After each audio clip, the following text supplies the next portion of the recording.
What's up, guys, and thanks for watching another episode of Two Car Garage. We have an awesome new project behind me here, a 1979 Yamaha XS750. These are the triples, which from what I understand are awesome bikes, and you just gotta ride it because of that motor.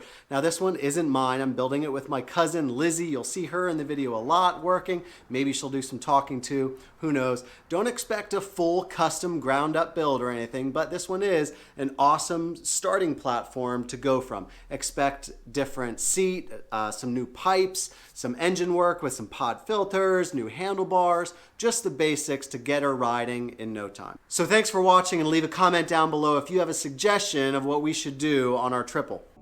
First things first on a project like this, to start stripping things down. So with the seat off, then the side covers, then we can start pulling the tank. This has twin petcocks going down to the carbs, one on each side, and they're both vacuum operated. We're going to end up swapping them for purely mechanical ones because I hate rebuilding petcock diaphragms. Now we need to pull the carbs to inspect them for the very first time. The bike is relatively clean, so I don't imagine that they're super gunky, but you never know. So let's pull them and check them out. Oh, those look nice. Clean? I mean, yeah, not too they're bad. like golden sparkly. On the outside at least, the carbs look pretty good, golden sparkly even. What she was referring to was the butterfly valves, which are pretty clean. You can see fuel hasn't been sitting in those float bowls for the last 20 years.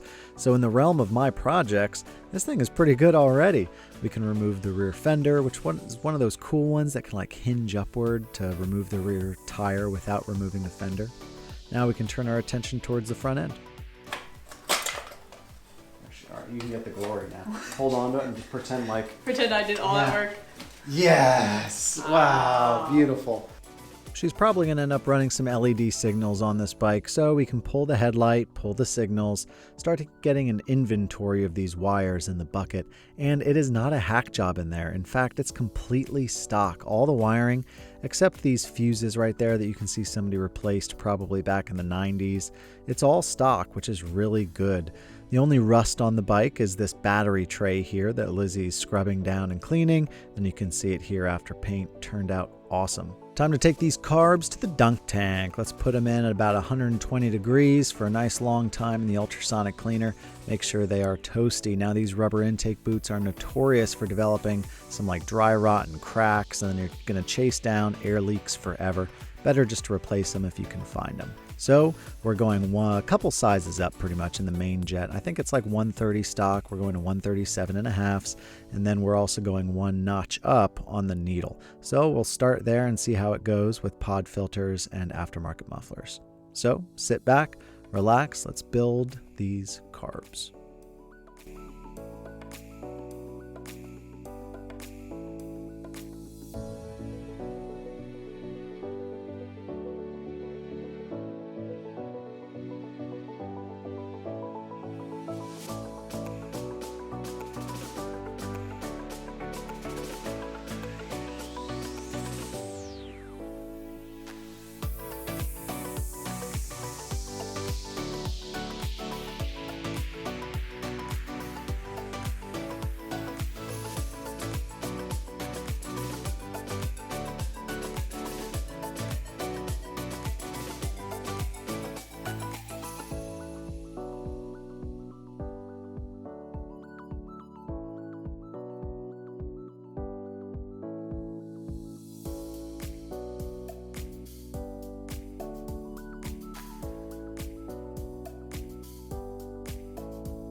We are making great progress on our XS750 behind me. We have a ton more work to do though. Next time it's going to be a bunch of maintenance items. So checking the oil. We have an aftermarket oil filter installed, so I want to make sure that it's the same size oil filter as stock. We need to replace the rear drive oil and check the valve clearances to see if we need to order new shims. We'll see you then. Thanks for watching.